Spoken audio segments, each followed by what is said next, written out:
샬롬! 네, 마태복음 묵상이 슬슬 끝나가고 있습니다. 오늘은 26장을 저와 함께 살펴보시고 얼마 남지 않은 마태복음 끼니 끝까지 화이팅 하실 수 있기를 기대합니다. 이 땅에서의 예수님의 사역도 점점 클라이막스를 향해 가고 있습니다. 바로 십자가죠. 3년간의 공생애를 마치시고 나귀를 타고 예루살렘에 입성하신 예수님은 십자가를 지시기 전 마지막 일주일을 예루살렘에서 가르치며 보내십니다. 성전에서 장사하는 사람들을 내쫓고 바리새인들과 사두개인들과 논쟁하시기도 하시죠. 잠깐 타임라인에 대한 이야기를 먼저 나누고 싶은데요. 성경을 많이 읽으셨거나 신약 개론을 들으신 분들은 아시겠지만 복음서의 저자들이 모든 이야기를 일어난 순서대로 다 기록하진 않았습니다.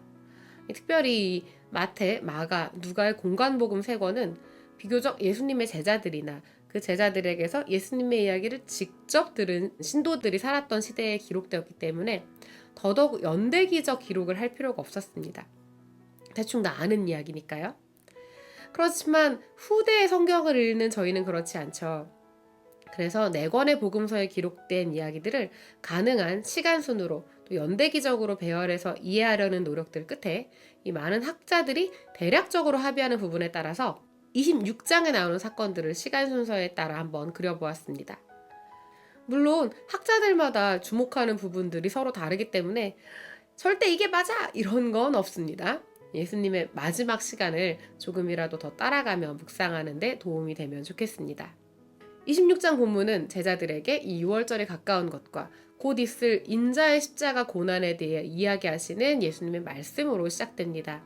6월절이 이틀 남은 시점이죠. 그리고 다른 한편에는 예수님을 죽이려는 이 대제사장들과 장로들의 회의가 있습니다. 그렇지만 이 회의는 밀란이 날지도 모르니까 명절에는 하지 말자로 결론이 납니다. 지금 예루살렘에는 이 6월절 명절을 예루살렘에서 보내기 위해 전국에서 또 주변 나라들에서 디아스포라로 살다가 돌아와 있는 사람들이 가득합니다.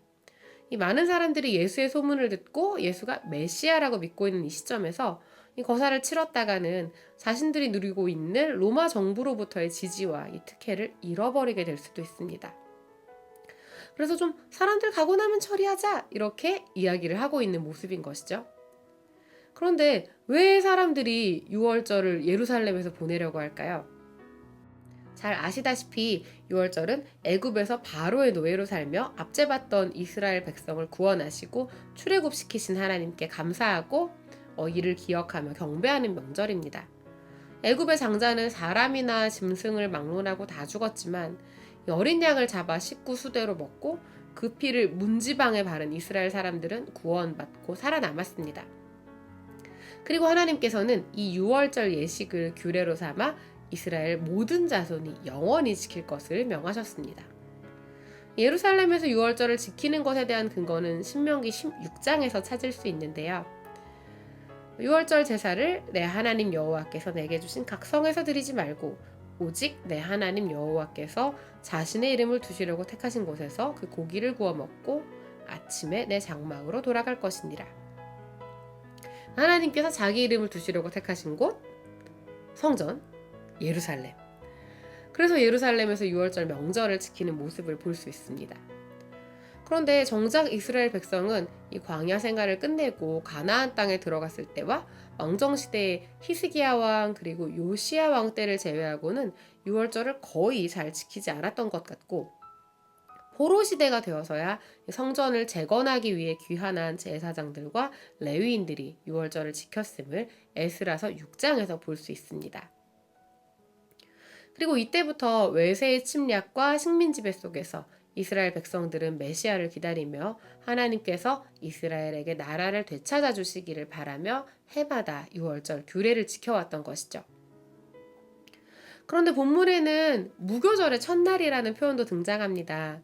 무교절 역시 출애굽기 12장에서 6월절 규례와 함께 하나님께서 이스라엘에게 지키라고 말씀하신 절기인데요. 6월절은 새해 첫 달의 14일 저녁에 어린 양의 고기와 쓴 나물과 무교병을 먹는 명절이고 무교절은 15일부터 21일까지 일주일 동안 모든 누룩을 없애고 무교병을 먹으며 첫날과 마지막 날 성회로 모이는 명절입니다. 그런데 두 절기가 연달아 있는 데다가 이 저녁을 하루의 시작으로 여기는 유대인들의 관습상 점점 유월절과 무교절이 한 절기로 맞물려 취급되게 되었다고 합니다. 유월절 저녁 식사가 무교절의 시작이 되는 셈입니다. 전통적으로는 새해 첫 달 10일쯤에 어린 양을 준비하는 것으로 시작해서 온 집안의 누룩을 없애는 대청소를 하고 유월절 저녁 식사를 위해서 특별한 음식들도 만들고 그렇게 온 가족이 함께 모여서 애굽의 종살이에서 해방하시고 구원하신 하나님께 감사하며 자녀들에게도 이를 가르치며 명절을 보내는 것이죠.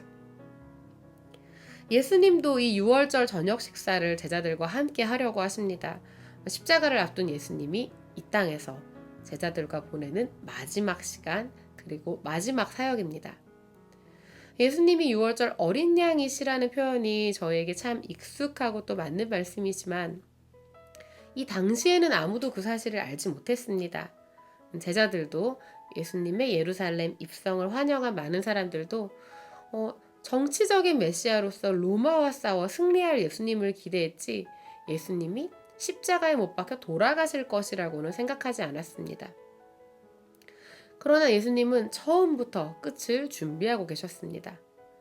해마다 많은 유대인이 유월절을 지키기 위해 모이는 예루살렘에서 예수님이 유월절 어린 양으로서 희생되는 것이 죄의 저주로부터 모든 인간을 구원하시려는 하나님의 계획이었습니다. 그런데 아까 이 대제사장들과 장로들이 모여서 명절에는 이를 저지르지 말자라고 회의했다고 말씀드렸는데요. 하나님의 계획대로라면 예수님은 유월절 기간 중에 십자가에 달리셔야 했습니다. 그런데 이들이 마음을 바꿔버리면 계획이 이루어지지 않을 것 같지만 이 12제자 중에 한 사람이었던 가리오 사람 유다가 대제사장들을 찾아가서 예수님을 넘겨주겠다고 제안합니다. 눈엣 가시아도 같은 예수님을 처리하고 싶지만 백성들의 눈치 또 로마 당국의 눈치를 보고 있던 이들은 유다의 제안을 수락하죠. 은 30에 인자는 십자가에 못 박히기 위하여 팔리고 예수님은 예정대로 돌아가시게 됩니다. 돈을 받은 유다는 예수님을 배신하지만 후회하고 목매어 죽고 대제사장들은 그 돈으로 토기장에 밭을 삽니다. 이 이야기는 저희가 요즘 목사님 주일 설교 말씀 통해서 보고 있는 스가랴서의 예언을 성취하는 말씀인데요. 스가랴 선지자가 자신의 사역에 대한 값, 양떼를 돌본 목자의 품삯을 이스라엘 사람들에게 요구했을 때 은 30을 받게 되고 그러자 하나님께서 그 돈을 토기장이에게 던져버리라고 말씀하십니다. 스가랴 선지자의 사역은 선한 목자이신 예수 그리스도의 사역을 예표하는 것이었습니다. 양떼를 위해 자신의 목숨을 버리신 예수님께 어떻게 감히 품삯을 드릴 수 있을까요? 그런데 사람들은 스가랴에게 은 30을 줍니다. 은 30은 종의 몸값, 종이 소에 바쳐서 죽었을 때 소 임자가 종의 목숨값으로 물어주는 그 정도의 돈입니다. 아주 하찮은 것에 대한 관용적인 표현이었다고도 합니다. 은 30으로 가격을 매긴 것은 차라리 안 주느니만 못한 아주 평가절하하는 그런 반응인 것이죠. 예수님의 목숨값으로 종의 몸값이 매겨진 것입니다. 유다는 그 돈을 받고 예수님을 넘긴 것입니다. 요한복음에서는 유월절 저녁 식사 자리에서 예수님께서 유다에게 빵 조각을 건네주시자 사탄이 그에게 들어갔다는 표현이 나옵니다. 그래서 사실 유다가 자기 의지로 예수님을 배신한 것이 아니라 예수님이 십자가 달리시려면 누군가 이렇게 넘겨드려야 되니까 하나님이 그렇게 허락하셨다. 또는 유다는 다크히어로, 엑스맨 그런 존재였다. 이런 내용의 영화가 나온 적이 있다고 들었습니다. 성경은 유다의 마음의 근본적인 동기에 대해서 말하지 않고 그가 대제사장들에게 예수님을 넘긴 것과 나중에 후회하고 스스로 목숨을 끊은 것에 대해 기록합니다. 분명한 사실은 유다의 배신으로 인해 결과적으로 예수님께서 십자가 고난을 받으시는 하나님의 계획이 성취되었고 그에 대한 구약 성경의 예언들도 이루어졌지만 하나님께서 일부러 유다의 마음을 조종하셔서 그의 의지와 상관없이 죄를 짓게 하신 것은 아니라는 것입니다. 하나님께서 그렇게 하시는 분이 아니시라는 것을 저희가 선악과를 통해서 잘 이해하고 있다고 믿습니다. 또 로마서 3장 5절부터 8절 말씀을 참조하셔도 좋을 것 같습니다. 잠깐 시간을 뒤로 돌려볼까요? 예수님이 예루살렘에서 가까운 베다니 마을 이 나병 환자 시몬의 집에 앉아 계시는데 한 여자가 와서 예수님께 매우 귀한 향유 한 옥합을 붓습니다. 이 향유를 부은 여인은 사복음서에 모두 등장하는데 누가복음에서는 한 바리새인의 집에서 죄인인 여인이 와서 향유를 붓습니다. 그래서 아마 마태, 마가, 요한복음에 등장하는 이 베다니에서의 일과는 다른 사건인 것으로 봅니다. 요한은 이 여자가 베다니에 사는 나사로와 마르다의 동생 마리아라고 하고 마태와 마가는 이름을 기록하지 않았습니다.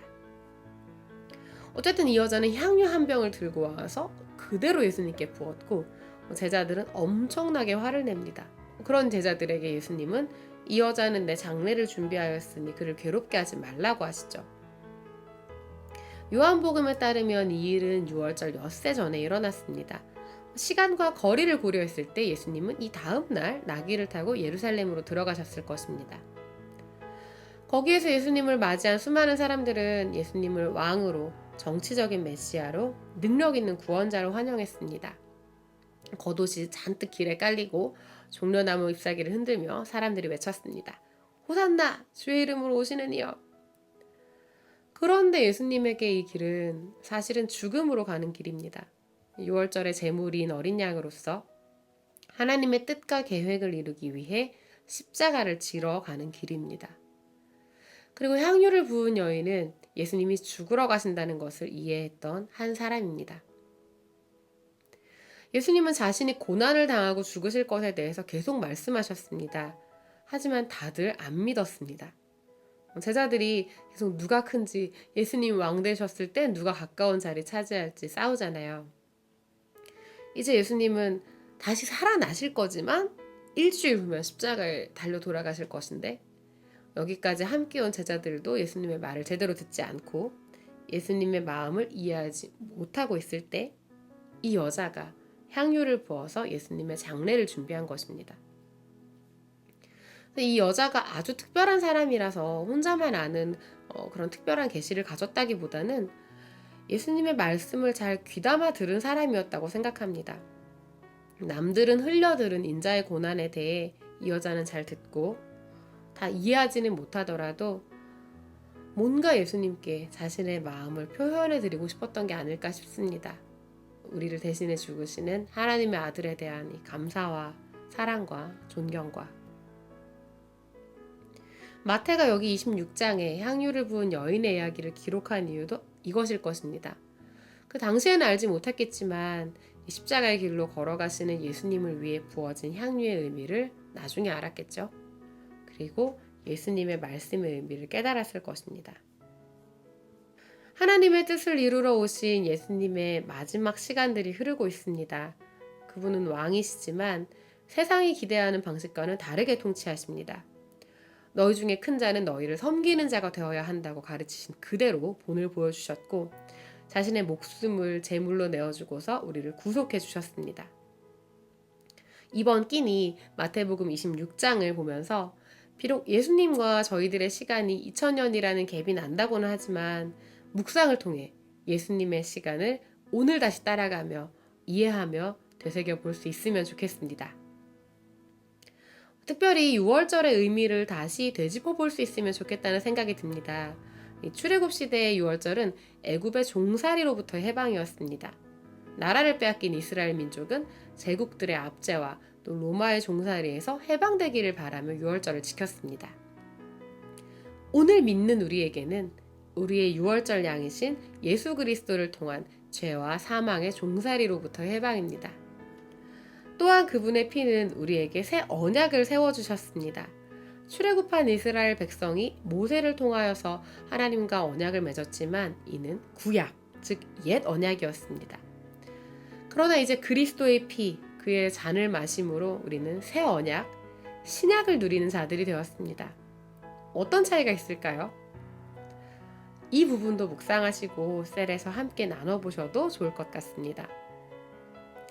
예수님께서 우리에게 주신 구원, 자유, 기쁨을 매일 새롭게 누리며 말씀으로 예수님을 더 알아가는 수원 하나교회 공동체 되기를 소망합니다. 끼니 챙겨 드세요.